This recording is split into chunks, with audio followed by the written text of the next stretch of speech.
अरे वाह मोदी जी वाह, मेरे प्यारे मित्र, तुमने तो बदल दिया इतिहास का मानचित्र। अरे तुम लोगों ने तो चांद के साउथ पोल पे भी अपना यान पहुंचा दिया और पूरी दुनिया में इंडिया का डंका बजा दिया।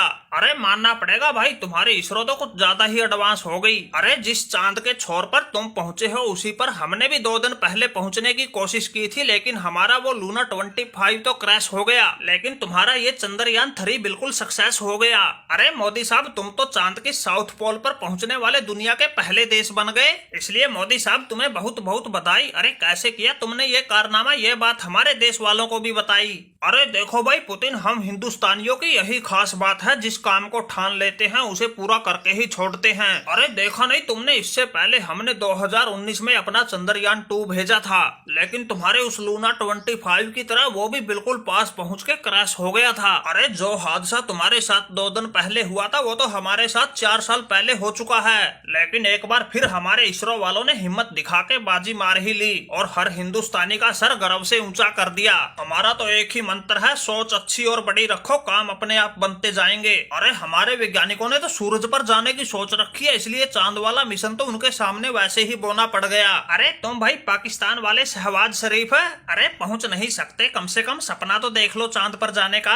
अरे मुझे तो लगता है तुम उस बुर्ज खलीफा पर ही कोई छोटा मोटा खिलौना छोड़ो, तुम्हारे लिए तो वही चंद्रमा मिशन हो जाएगा। अरे सीखो कुछ अपने पड़ोसी से, इसने रूस अमेरिका जैसे देशों को पछाड़ दिया। चांद के जिस छोर पर अभी तक दुनिया का कोई देश नहीं पहुंचा, इन्होंने वहां जाकर अपना तिरंगा गाड़ दिया। अरे जब कोई पड़ोसी इतना आगे निकल जाए तो वैसे ही तन मन में आग लग जाए। तुम पता नहीं कैसे शांत बैठे हो। अरे पुतिन भाई, लगी तो पड़ी है इनके तन मन में आग, इसीलिए तो हर रोज बॉर्डर क्रॉस की घटनाएं होती है। अरे इनकी सोच ही इतनी है, जैसे तैसे करके अपने पिठुओं को एक बार इंडिया का बॉर्डर क्रॉस करवा दे, वहां जाके जान माल का नुकसान करवा दे। बाकी इनको किसी से कुछ नहीं लेना, भाड़ में जाए चांद और जनता, क्योंकि वोटों का काम तो इसी मुद्दे से बनता।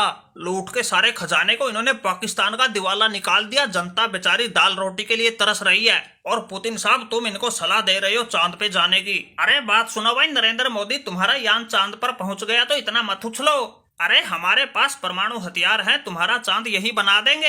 अरे वाह भाई वाह शहबाज शरीफ, तुम लोग तो खुद ही अपना मजाक बनवाते हो। अरे ऐसे थोड़े ही परमाणु हथियार चल जाएंगे, हमने देख लो 1.5 साल हो गया यूक्रेन से उलझे हुए। अरे तुम्हारे पास तो परमाणु बम 100-200 हो गए, हमारे पास तो हजारों पड़े हैं, लेकिन अब भी हिम्मत नहीं उन्हें चलाने की। अरे सही बात है मोदी जी की, तुम्हारी सोच ही छोटी है, तुम कहाँ चांद के बारे में सोचोगे।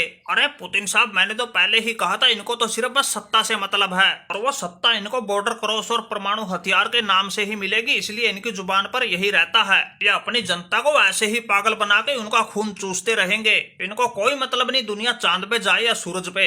अरे मोदी जी क्यों मतलब नहीं, रही बात चांद की, चांद पे तो हम एक झटके में पहुंच जाएं। अरे ये देखो, ये बैठा हमारा खास मित्र चाइना वाला जिनपिंग, एक बार कहने की देर है, जहां कहेंगे वहीं पहुंचा देगा। अरे क्यों जिनपिंग साहब, एक आध यान हमारे नाम का भी पहुंचा दो चांद पे। अरे हमारा भी झंडा फहरा दो वहां पर, हम तो तुम्हारे खास मित्र हैं। अरे शहबाज भाई, कैसी बात करते हो, तुम्हारा नहीं पहुंचाएंगे तो किसका पहुंचाएंगे, बस थोड़ा खर्चा लगेगा वो दे दो। तुम चांद की बात करते हो, हम तुम्हें सूरज तक ले जाएं। अरे जिनपिंग भाई, खर्चा कहाँ से दे, हमारे तो यहाँ दाल रोटी के लाले पड़े हैं, तुम पैसे की बात कर रहे हो। अगर पैसा होता हम खुद ना चले जाते। अरे शहबाज भाई, घबराने की कोई बात ना है, अरे तुम हमसे कर्ज ले लो, बस गारंटी के रूप में अपना एक इलाका दे दो, ऐसे भी तुम्हारा काम बन जाएगा। अरे पड़ोसी भाई संभल जा, अब भी वक्त है, ये ड्रैगन तुम्हें पूरे को निगल जाएगा, ढकार भी नहीं लेगा। अरे पूरी दुनिया इसकी चालबाजी से वाकिफ है, तुम फिर भी इसके चक्कर में पड़े हो। लेकिन भाई हमें क्या, तुम्हारे मसले तुम सुलझाओ, हमारी तरफ तो ये आंख उठाए तो हम इसकी आंख नोच लें। अरे हमें तो एक ही बात का पता है, जब तक पाकिस्तान की जनता नहीं जागेगी तब तक वहाँ तरक्की और खुशहाली मुश्किल है।